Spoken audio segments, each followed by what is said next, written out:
participating in shootouts so far.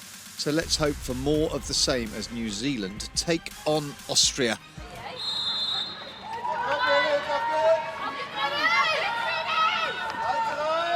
Underway for this third game of the day here in Santiago. Myself, Simon Mason, side by side once again with Sydney Davis. And Sydney, first and foremost, do we think this one's going to go to a shootout? On the boards over small spaces. Chance clip hit in from Morrison. Tries to play it in first time, doesn't. Gets it in second go though. Comes back out and around. Austria will need to utilise their skills in having that compact indoor defence here as New Zealand. That's a corner, surely. Goalkeeper is going to be called on. Draxler. The ball in from Poe. Yeah, it's lifted up. Hits the hand on the edge of the stick from Katarina Prosch. Poe and Schotter on the top castles. Out to the top, Poe comes in and delivers, and that's got a horrible deflection on the way through. I think it may well be a defensive deflection as everybody congratulates Rihanna Poe in that instance. Seemed to take a touch that played it down into the turf and then up over the top of the goalkeeper. New Zealand. In the middle there, here's the moment she drags it just off, I think, the foot of the number 2 runner, Katarina Prosch. Coming in, she'll be disappointed with that one, having given away the penalty corner in the first place. But after 8 minutes of action, Rihanna Poe gives New Zealand the lead. And then the hit across, that's a great ball to the top of the circle. Pick and roll into the D on the backhand, in and through and up. That is a genius finish, a beautiful goal. Amelia Surridge on the rotation after an old school hit ball to the top of the circle. She collects it and it sticks like glue. Nice little reverse into the middle of the pitch, and then the pass back again. Opportunity on the outside. Bauer comes into the circle. Wins the penalty corner, an end-to-end counter-attack. Out to the left-hand castle. That hasn't gone outside the circle. Neither's that. Still hasn't gone outside the circle, I don't think. It's bobbled horribly. That's not a goal. They really should. I genuinely don't think that got taken outside the circle at any point. It's bobbled in and they're not referring it. The replay of this is going to be really interesting to see whether the player who was on strike took it completely out of the circle before replaying it. Well, I thought it was going to be, it was, the number 2, Josephine Riedel, who's penalised for that elbow. Oh, and New Zealand! Great finish. Such a good finish.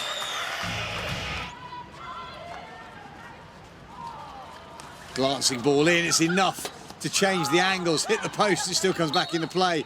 It's the defender who's sitting on the floor.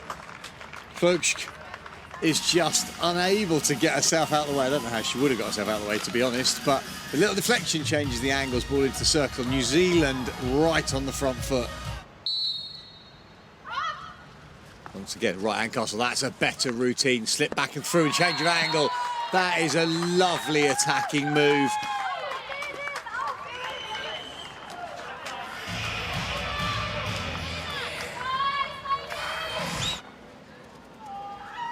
It's one of the cleanest reverse sticks we've seen for a while, albeit just a clearance. The problem is at this level, any kind of clearance ball that's just thrown away comes back with interest within seconds into the baseline. Picked up and played through. Peltz tries to get that clear. The captain on it once again. Without her in the middle of defence, I'm not quite sure where Austria would be in this game. They're going to refer it because it certainly seemed to come down. So there's body contact here. This is the question. So that's the 50-50 that's gone back into the body. Definite body contact on the captain. Austria on the body high. It has come up off Austria's stick, so you can restart with a penalty corner. Yeah. And New Zealand keep their referral. Okay, so PC? Penalty corner, yes. Yeah, okay.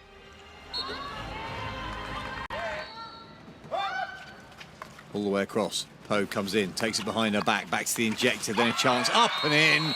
That's a really well-worked routine. The goalkeeper needed to be a little bit more aggressive. Draxler to close that down, but it's very, very well worked.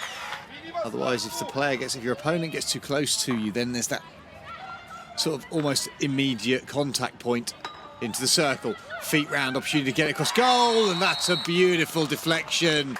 Greer Finley. The ball came in from Emma Surridge. Yep.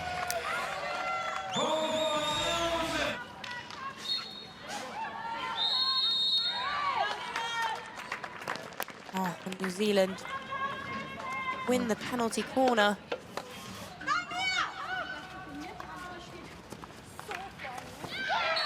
Oh, Rihanna Poe given so much time. The minute that she walks that in,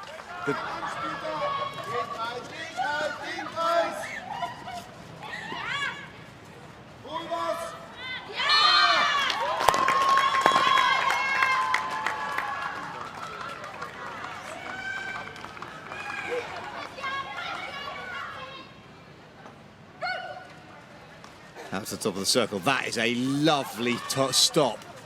Primarily, there's a foot in the middle of that. That's not a goal. They're going to refer that? Yeah, they're gonna ask the question because it genuinely looked like it came off a foot. Not sure. It's a replay. Didn't seem like there was anything in the middle of this. It's come off the umpire. I'm off the goalkeeper. Award the goal, and New Zealand lose their referral. Marie Peltz, therefore, credited with that second goal. Restarted. Poe under her arm, right-hand side attack for New Zealand. Over the halfway line, and that, you feel, is where the whole thing will end. And it does indeed. The conclusion of the first 17th to 24th playoff game for the Challenger Trophy. New Zealand finally in a positive position, having not had a great set of pool games. Neither has Austria.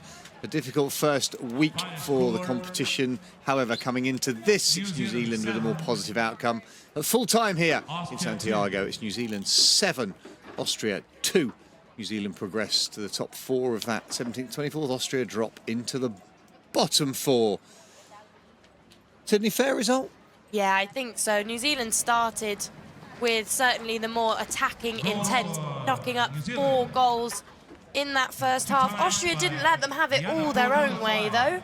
They did continue threatening. They had penalty corner opportunities in the second, third and fourth quarter. They were able to convert 2 of them. But yeah, they will be disappointed. They will be indeed. But at the end of that, we have managed to put together a great little package of highlights for you. 9 goals in this 17th to 24th